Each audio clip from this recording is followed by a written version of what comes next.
with the state-owned petroleum companies in the Middle East. Why RUTO chose to characterize the deal as a G2G is the first red flag that points to mischief in this deal. We now know that the characterization of this deal as a G2G was meant to shield the three Kenyan companies from paying the 30% corporate tax.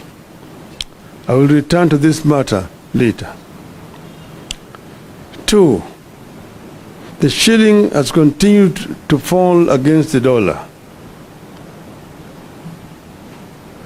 The cost of oil has not come down since the deal was signed. 4. The scarcity of the dollar has continued. 5. The landlocked countries that depend on us for oil are abandoning our pipeline because it has become too expensive. In other words, the deal has not addressed any of the problems RUTO said it would. When RUTO initiated this deal, the US dollar to the Kenya shilling exchange rate was 132. Today, 6 months later, it is Kenya shillings 159 to the dollar. The cost of fuel shot up significantly after the deal. Why have things moved from bad to worse since the deal was signed? Well, the deal was a scam for which we now demand full disclosure and full accountability. It is corrupt and rotten to the core. It is state capture by Mr. RUTO and company and a conspiracy against the country. RUTO's collapsing the country while feeding Kenyans on lullabies.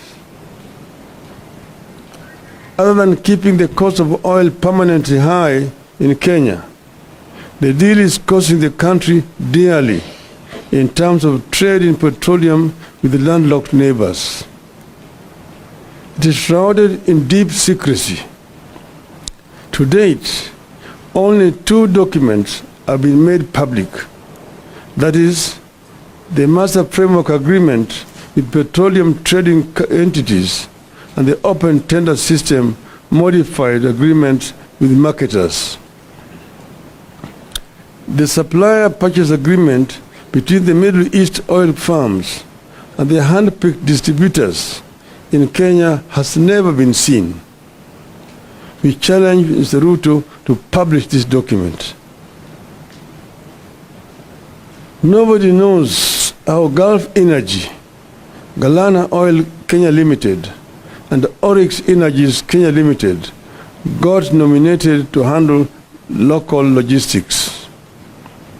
But the hand-picked distributors are selling oil to us at almost twice the price from bulk suppliers. These companies are also manipulating deliveries date ranges so that they can minimize on prices. We know that in August this year, 4 months after the deal, the government allowed Oryx Energies to sell oil at prices that had been inflated by 17%. In the RUTO deal, Oryx is a supplier of diesel to other oil marketing companies in the country. The excuse was to delay in discharging fuel at the jetty. This shady business model is being deployed by all the companies that were retained in the RUTO deal. They buy at low prices, delay discharging, then ask to be allowed to offload at higher prices, and the cost is passed on to the consumers.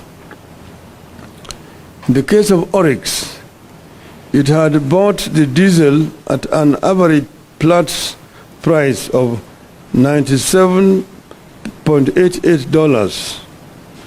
That is 14,182 shillings per barrel in July, but was allowed to sell the same to oil marketing companies at 114.5 US dollars, that is 16,585 shillings per barrel.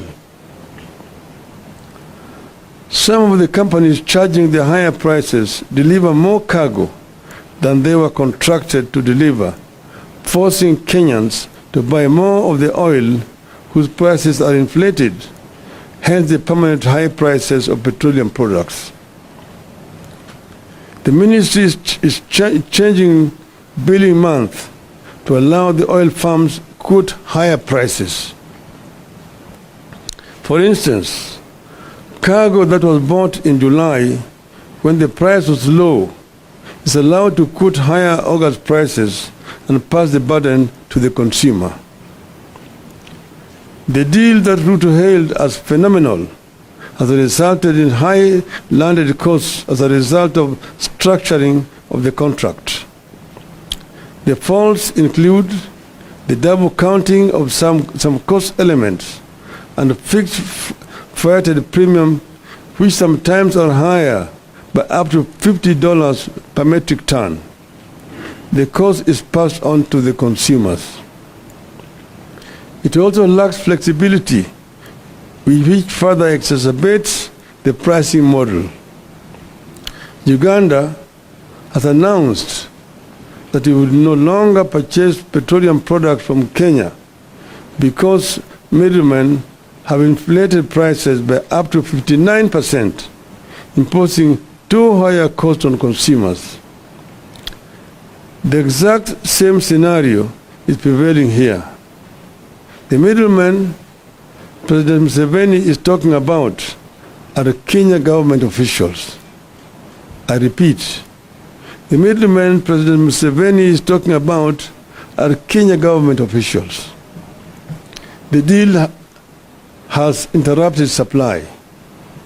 Gulf Energy, which manages up to 50% of government importation, has been experiencing serious challenges securing letters of credit.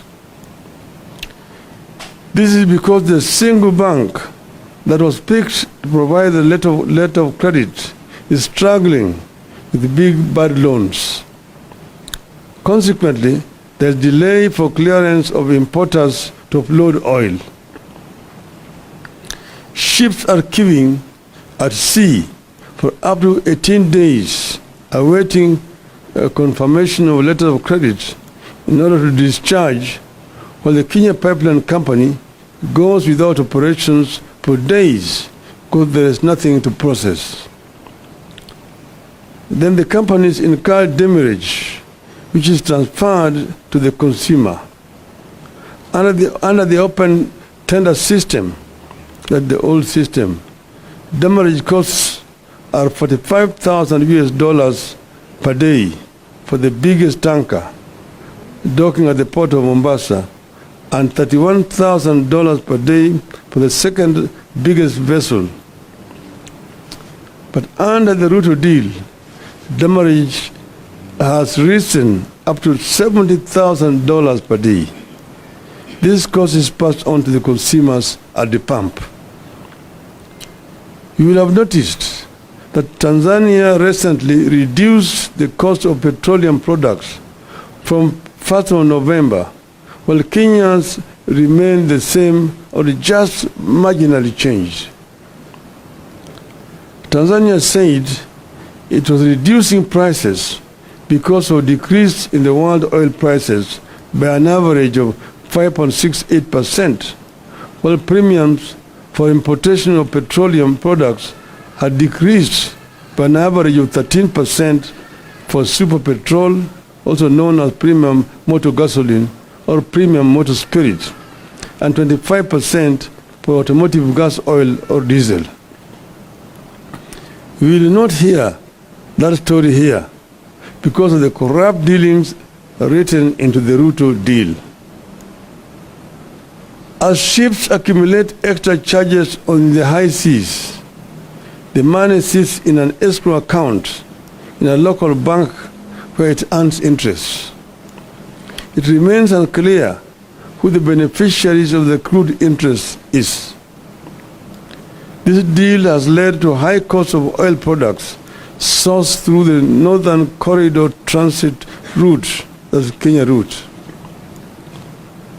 The freight and premium rates for the May 2023 cargoes were higher in the Northern Corridor by 61% compared to the Central Corridor. Northern Corridor is the running Mombasa, Nairobi, Malaba, Kampala, and to DRC. The Central Corridor, the one that comes from Dar es Salaam all the way to Rwanda, Uganda, and DRC. That rise in freight and premium is reflected at the pump. That is what has pushed Uganda and other forward markets like South Sudan, Eastern DRC, Rwanda, and Burundi to consider importing goods through the Central Corridor or Tanzania route. Uganda is shifting to the Central Corridor, meaning that they are going to be using the port of Dar es Salaam or Tanga rather than Mombasa. The volume it ferries via Kenya pipeline has dropped by 52% from 70%.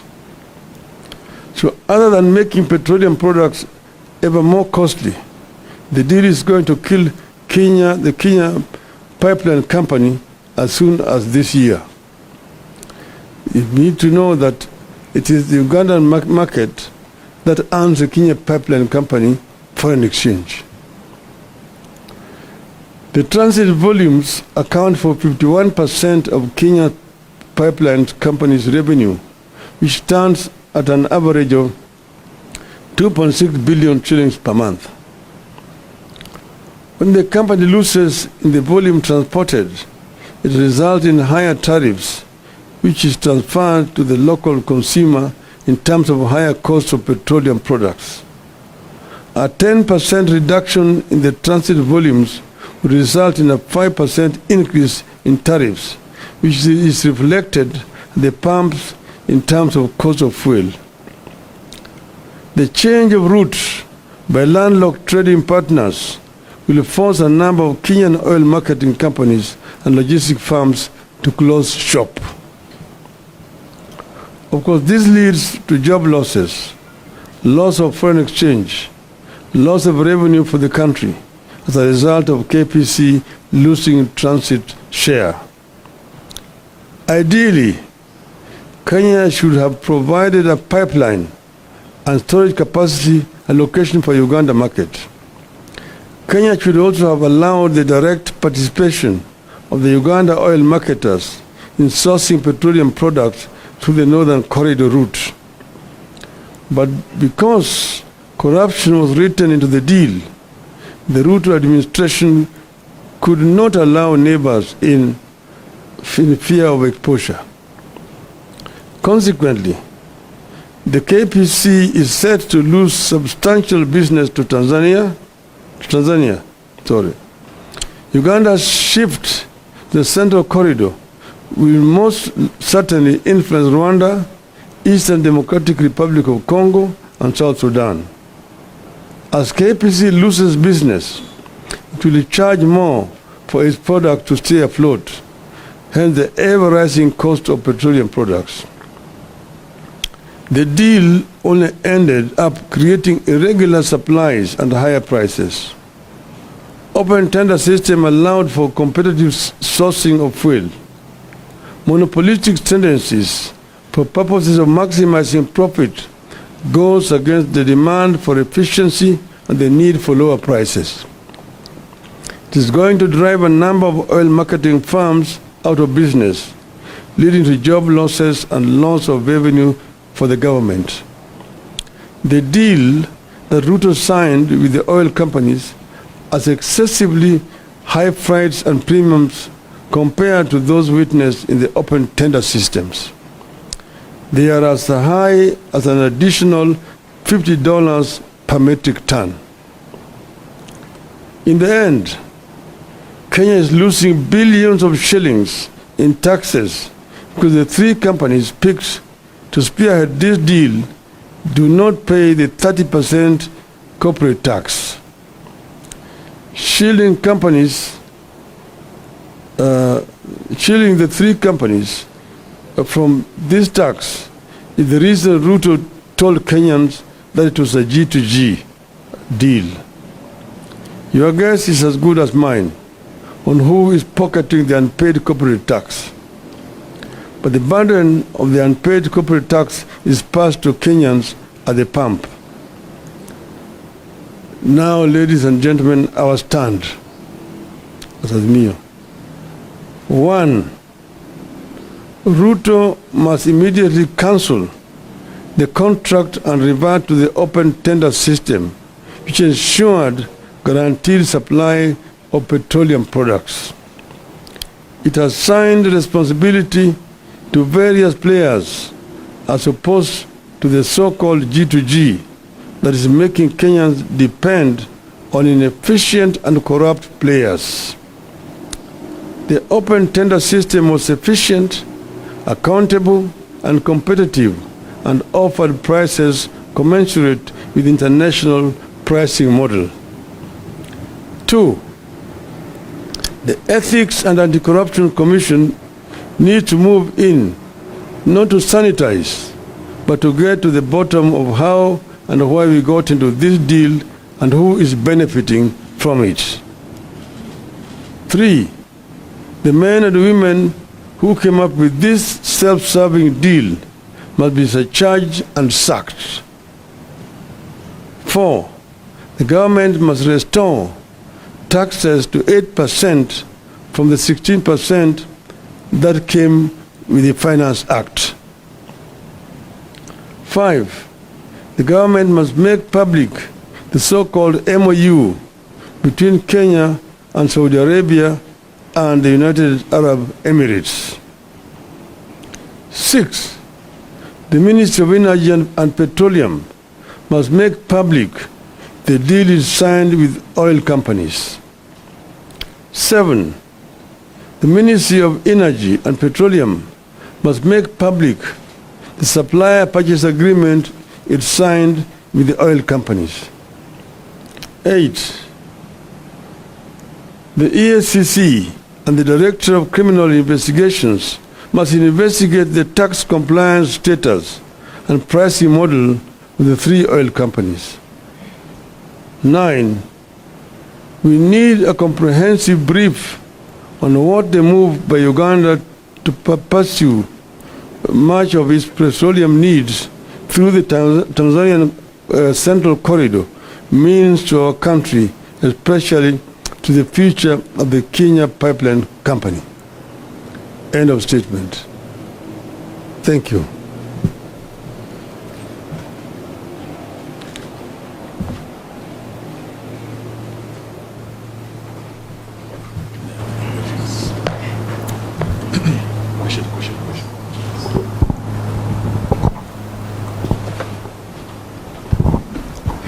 Labda kwa Kiswahili, Mheshimiwa Raila, katika siku za majuzi tumeona kama kuna mfanyabiashara tata ambaye anadai kwamba mafuta yake ambaye alileta ilinyakuliwa na serikali. Labda kwa mtazamo wako unaweza semaje kuhusiana na hayo? Kisha cha pili, where does this revelation of yours now put the ongoing national dialogue talks? Thank you. Yeah. Yale ambayo yanafanyika, hiyo mfanyabiashara yenyewe inadhihirisha ukweli. Yale ni wale watu ambaye wametofautiana pamoja. Sasa mwingine anasema huyu hii shehena ni yangu, mwingine anasema hii shehena ni yangu. Wale pamoja. Hata wewe mwenyewe unaweza kushangaa yale ambayo yanafanyika. Mbona kama kuna shida mtu anashikwa usiku anafungwa macho? Kwa sababu gani? Kama jamaa hajaiba, hajafanya chochote, kama hata yeye ni mwizi, mbona ashike mchana na apeleke mahakamani? Ni wale ni wao wezi wawili wanashikana peke yao. Upande mwingine sisi tuko na na washirika wetu ambayo sisi tulituma kwa yale mazungumzo.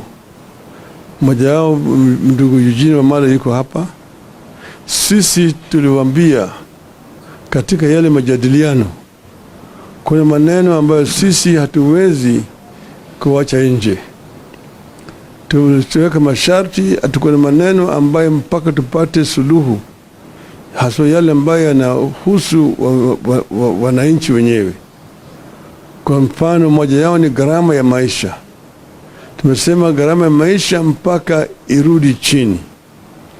Hiyo ni moja ya masharti ya mazungumzo yetu. Ingine ni kuundwa kwa tume ya uchaguzi. 3 ni ukaguzi ya matokeo ya uchaguzi iliyopita. 4 ni mambo ya kutuingilia kwa vyama vingine vya kisiasa. Kuheshima kwa vyama vya kisiasa. Yale ya masharti. Lakini muhimu zaidi ni gharama ya maisha lazima irudi chini. Na wao wamesema vile inawezekana. Tumesema kwa mfano ile ushuru waliweka kwa mafuta itolewe kutoka 16% irudishe pale ilivyokuwa 8%. Hiyo ni moja yao. Na kadhalika na kadhalika. So tumesema kama hawawezi kukubali basi haviendi. Tumesema kama hawawezi kukubali yale, hiyo tunasema hakuna mazungumzo, hakuna maafikiano.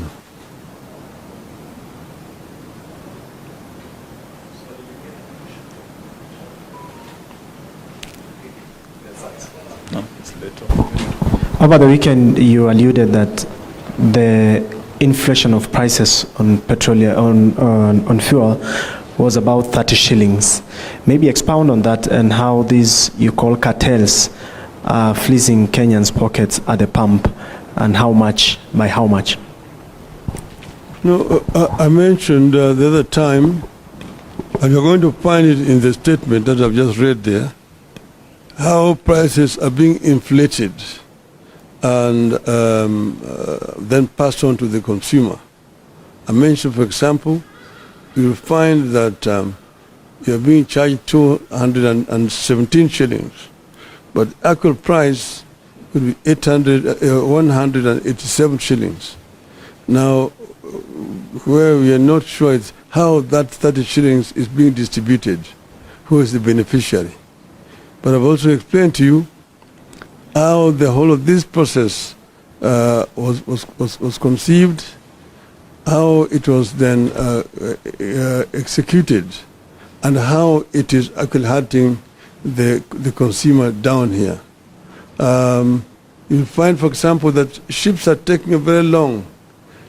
They're waiting when letters of credit have not been confirmed, incurring demurrage charges. The demurrage charges themselves have also been increased. It used to be $45, $1,000 per day. It is now $70,000 under this deal. And all that is being passed on to the consumer. So what is happening here is a complete rip-off. People are paying for air, and these people are very happy with this.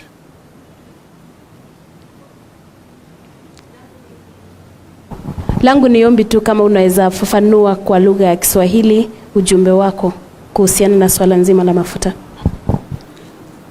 Tumesema kwanza tuliambiwa ati hii mpango ni serikali na kwa serikali. Yaani ndio kwa Kiswahili inaitwa G2G, government to government. Lakini thibitisho iko hapa ya kwamba sio mpango ya serikali kwa serikali. Serikali ya Kenya hajaweka mkataba na serikali ya Saudi Arabia au ya Emirates. Hii ni kati ya wizara ya kawi, yani ya wa Kenya, na makampuni moja ya Emirates na ingine ya kule Saudia, moja inaitwa Aramco. Alafu sasa wao hapa makampuni mengine matatu wamepewa kandarasi. hakuna mtu anajua vile hizo kandarasi lipewa. Manake zamani kulikuwa na kitu ambacho inaitwa open tender system. Mimi kama nimeshakuwa waziri wa kawi wakati mwingine, chini yangu tulikuwa tunafanya makampuni yote ya kuuza mafuta walikuwa wanakubaliwa kushiriki kwenye tenda. Kufanya tenda, alafu unachukua yule ambaye kuna bei ya chini zaidi. Sasa hiyo kampuni ndio inapewa ruhusa ya kwenda kuleta mafuta na kuwauzia wale makampuni zingine hapa. Ikifika tena baada ya miezi mitatu, hiyo tenda nyingine inafanyika namna hiyo. Lakini sasa hiyo imetolewa. Sasa serikali ndio inanunua kutoka katika hizo makampuni mawili ya Saudia na ya Emirates, alafu inakuja kuuzia watu hapa. Lakini hata hakuna ubaya na hiyo. Kinafanyika ni kwamba katikati hapo wameweka vikwazo zingine, alafu ujanja zingine hapo ambayo wanazidisha naye bei. Kwa hivyo bei inakuwa juu zaidi kuliko kama ingekuwa inakuja under ile OTS system. Na hiyo bei yote inapitishwa kwa mwananchi. Mwananchi huko chini inabeba hiyo mzigo. Kwa sababu ya yote pale ambayo yao jamaa wanakula hapo katikati, hapa kuna hii panya ambayo inakula hapo katikati, hiyo ndio inasukumwa kwa wananchi hapa. Na kwa kila lita ambayo unanunua kuna shilingi 30 ambayo imewekwa zaidi juu yake. Na hiyo inakuliwa na hao watu katikati yao. Ndio tumemwambia Bwana Ruto, utuambie sisi hao watu ni kina nani? Na kwa hiyo unawajua, wewe ndio uliwaweka pale. Kwa sababu gani umeweka hao pale? Wananchi yanaumia hapa chini. Na swali Mheshimiwa Raila Odinga. Jina langu ni Sydney Chazima kutoka NTV. Swali la kwanza ni kuhusu tunamuita njeri wa mafuta. Sijui kama umesikia hilo swala kuhusu uagizaji wa mafuta kule Mombasa. Kuna meli ambayo imeshikwa ilikuwa na mafuta kuleta nchini. Je, mama huyu ni mmoja wapo ya wale watu ambao wanaongelea? Alafu swali la pili, tulimsikia Mheshimiwa Kalonzo Musyoka akisema hivi majuzi kwamba ikiwa mazungumzo ya uwiano kati ya Azimio na Kenya Kwanza hayataendelea mbele, basi mnaweza rejea katika maandamano. Je, hilo ni wazo sawia na lako? Kwanza hiyo swali ya pili, kwanza hawajamaliza. Hatutaki kuanza kutoa masharti sasa. Wakifika wakati ambayo itakuwa wametofautiana kabisa, kuna mafikiano, sisi wenyewe tutatoa taarifa yetu. Kwa hivyo wakati hii sitaki kutoa hata vitisho vingine. Inaonekana ya kwamba sisi tunatoa vitisho, manake hatutaki watu wawe na mafikiano. Sisi bado tunawapatia fursa kuongea. Pili, hiyo mama mafuta, huyo mama mamona na unajua biashara ya mafuta, unajua gharama yake, pesa ambayo inatakikana ufanye biashara ya mafuta bilioni 17. Angalia sura yake kama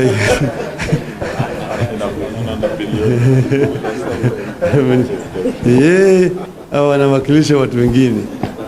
Sasa wale ambao wanawakilisha ndio tunataka kujua, maana yake mingi ni kama sarakasi.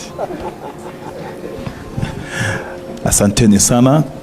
Tutatumieni nakala ya dozi ya hii kwa uchambuzi kamili. Asanteni sana.